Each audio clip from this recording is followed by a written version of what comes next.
আসসালামু আলাইকুম। প্রবাসে আমরা যারা থাকি তাদের যে কষ্টগুলো সব থেকে বেশি হয় সে কষ্টগুলো আসলে অনেকে প্রকাশ করে, অনেকে করে না, এমনটি মানে নীরবে থেকে যায়, নীরবে কেঁদে কেঁদে জীবনের অর্ধেকটা সময় নষ্ট হয়ে যায়।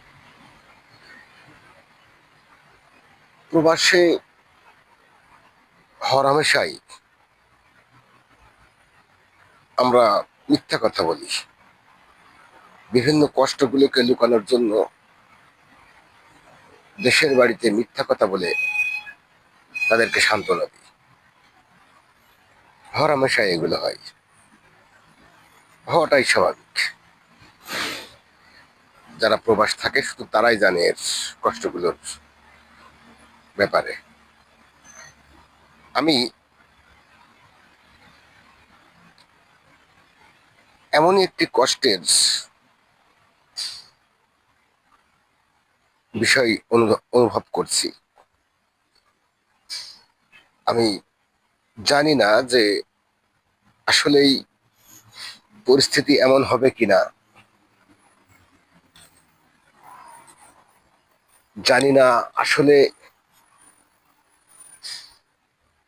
আমার এই ধারণা কিংবা আমার এই ভয় সত্যি হবে কিনা। আল্লাহর কাছে আকুতি জানাই যেন আমার এই ভয় এবং আমার এই কষ্টের জন্য যে ভয়টা, এই ভয় যেন, এই ধারণা যেন সত্যি না হয়। ইদানিংকালে আমি আমার মাকে নিয়ে এবং আব্বাকে নিয়ে খুবই চিন্তিত, খুবই কষ্ট উপলব্ধি করি, যেটা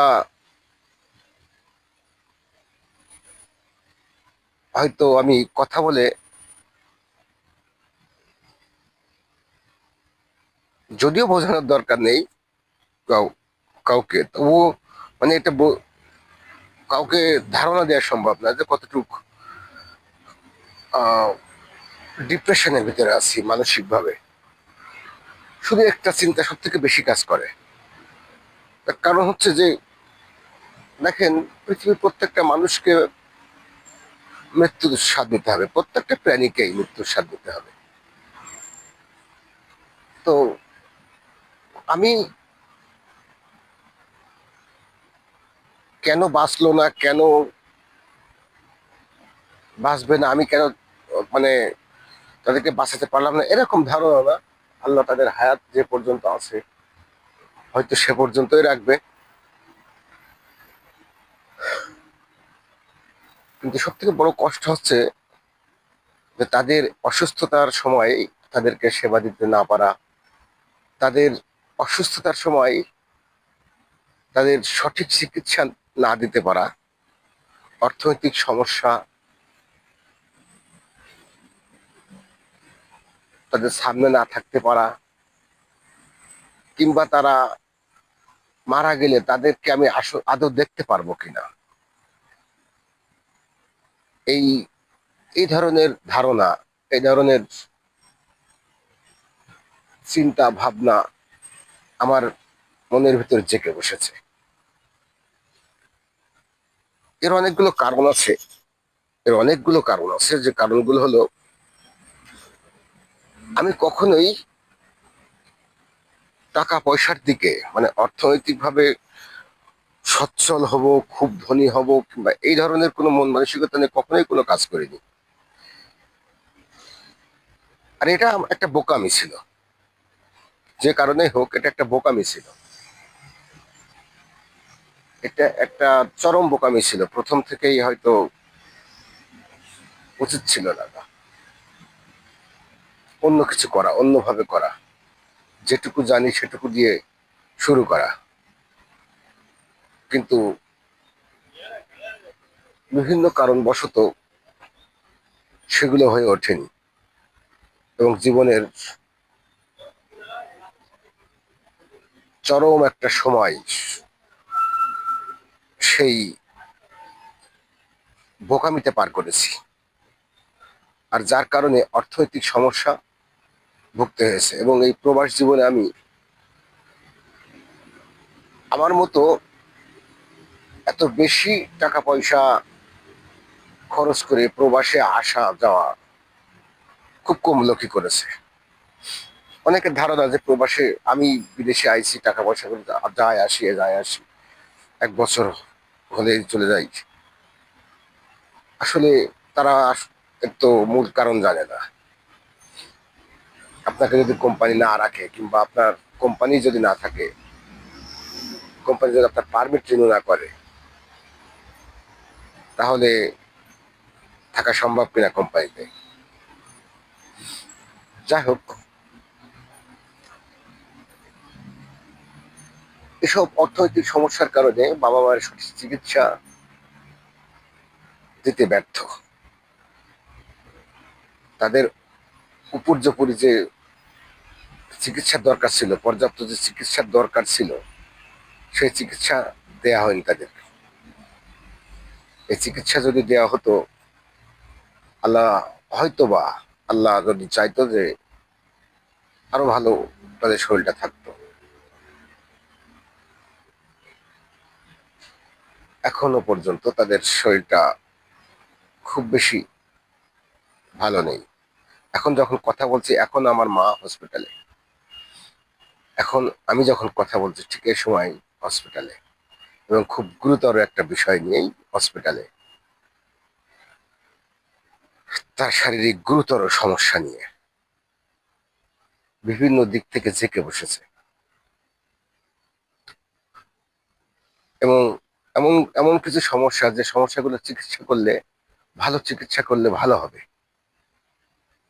ভালো চিকিৎসা করলে ভালো হবে, কিন্তু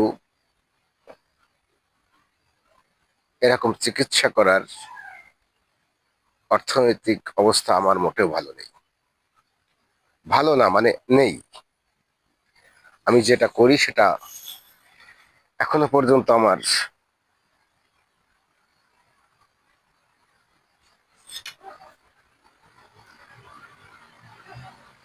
থাক, সব কথা আর নাই বলি। তবে কষ্টের বিষয়টা হলো এই যে পরিবারের কাছে না থাকা, বাবা মায়ের দুঃসময়ে সেবা দিতে না পারা, এই ধরনের যে কষ্টগুলো, সন্তান কাছে না থাকা, সন্তানদের আদর স্নেহ দিতে না পারা, এই যে কষ্টগুলো, এই কষ্টগুলো মারাত্মক আকারের পীড়া দেয়, মনের ভিতরে বেশি অনেক বেশি কষ্ট দেয়। খুব অনুভব করছি এখন। দোয়া করবেন সবাই, যেন মা বাবাকে জীবিত অবস্থায় বা জীবিত থাকা অবস্থায় দেশে ফিরতে পারি। এমন একটা অবস্থায় না পারছি এখন দেশে যেতে,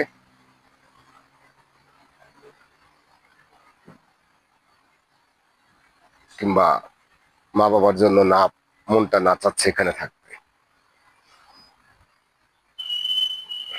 দেশে গেলে তো যখন তখন ইচ্ছা করলে যাওয়া যাবে, এখন 1 মাসের 2 মাসের ছুটি নিয়েই চলে যাওয়া যাবে হয়তো। তো যাওয়া আসার যে সমস্যা, অর্থনৈতিক বিষয়গুলো আছে,